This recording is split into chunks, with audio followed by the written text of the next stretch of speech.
शुक्रिया। अरे बहुत भाभी, बढ़िया, बहुत आप क्यों बोल रहे थे हमें टिकट करा दीजिए, हम भेज देंगे, हम चले जाएंगे?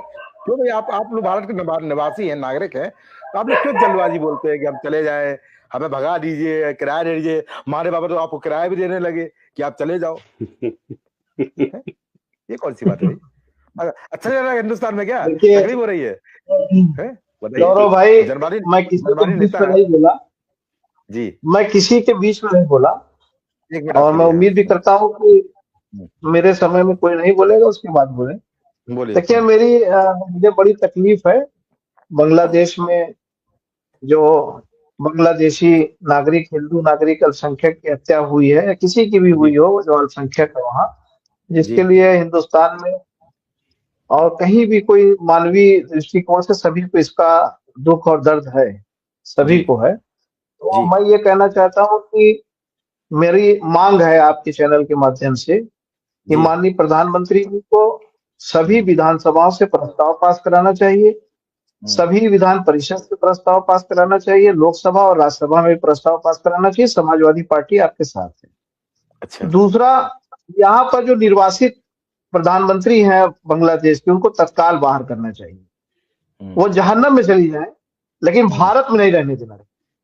अच्छा। तीसरी चीज मैं ये कहना चाहूंगा कि अडानी जी से बांग्लादेश से भी व्यापार हो रहा है और पाकिस्तान से भी व्यापार हो रहा है। ये व्यापार तत्काल बंद कर देना चाहिए, इस पर पाबंदी लगाई जानी चाहिए। बीसीसीआई, खेल मंत्रालय और मोदी जी को तत्काल उनके यहाँ आने पर रोक लगानी चाहिए। रहमान या जो भी हैं बांग्लादेशी खिलाड़ी, ये निर्णय सरकार को तत्काल लेना चाहिए। भारत सरकार बांग्लादेश और पाकिस्तान से 10 अरब और 15 अरब डॉलर का बिजनेस करती है। ये सारे बिजनेस बंद कर देना चाहिए, संधि पूरी तरह से विच्छेद कर लेना चाहिए। विदेश मंत्री हमारे अभी पाकिस्तान के विदेश मंत्री से ढाका में शायद मिले हैं, और बधाई भी दिया 9 वर्ष की उन्होंने, हमारे विदेश मंत्री जी। हिंदू दीपू की हत्या के बाद ढाका में ही मेरे ख्याल से मिले हैं अभी 2 दिन पहले, और उन्होंने वहां पर पाकिस्तान के अपने समकक्ष नेता से मुलाकात किया है और उनको बधाई दिया है। ठीक मैं है। समझता हूं कि उनको भी बाबा जी कुछ कहेंगे, या यहाँ बैठे हुए लोग जो प्रमाण पत्र बांट रहे हैं वो करेंगे। ठीक। मेरी मांग है, और एक मांग और है बाबा जी की तरफ से। मैं बाबा जी का समर्थन करता हूँ। भारत के सारे मुसलमान गद्दार हैं, आतंकवादी हैं, देशद्रोही हैं, उनको हिंद महासागर में ले जाकर के ढकेल देना चाहिए, और गुलामी की प्रतीक जितनी भी प्रतिमा यहाँ पर वो ऐतिहासिक इमारतें हैं, उन सब इमारतों पे बुलडोज कर देना चाहिए। एक बार ये करके खत्म कर दीजिए यार, ये रोज का खत्म। बाबा बार में लूंगा। बहुत बहुत धन्यवाद, बहुत बहुत आपका बोला हुआ शुभ हो जाए सर। अरे भाई ये कौन सी बात है, ये कौन सी बात? चलिए ये कौन सी बात? चलिए। अरे बाबा के दबाव में थोड़ी है, बाबा के दबाव में थोड़ी है, चले जाएंगे, हिंदुस्तान में रहेंगे, इसी में दफन होंगे। चलिए। नहीं, एक सेकंड गौरव भाई, एक सेकंड गौरव भाई, बोल लीजिए। और एक चीज और है, पंकज पुत्रों को जितना भी आपने दिया है, पद्म विभूषण, भारत रत्न, ये सारी पंकज पुत्रों से ले लेना चाहिए।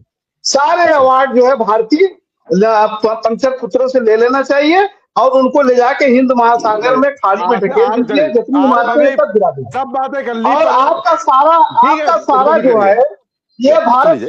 अब मैं समझ लीजिए। अरे भाई समय कम है, आपने सारी बातें कर दी, विदेश मंत्री पे पहुंच गए, अडानी पहुंच गए, पुरस्कार वापस कर दो, पर एक बार आपने ये नहीं कहा, आपने ये भी कहा कि भारत सरकार रहमान को आने से रोक ले, पर एक बार भी आपने अपने जुबान से ये नहीं कहा कि यहाँ पर शाहरुख खान आके बयान दे कि मैं रहमान को भारत नहीं आने दूंगा, मैं उनके यहाँ पर खरीद को कैंसिल करता हूं।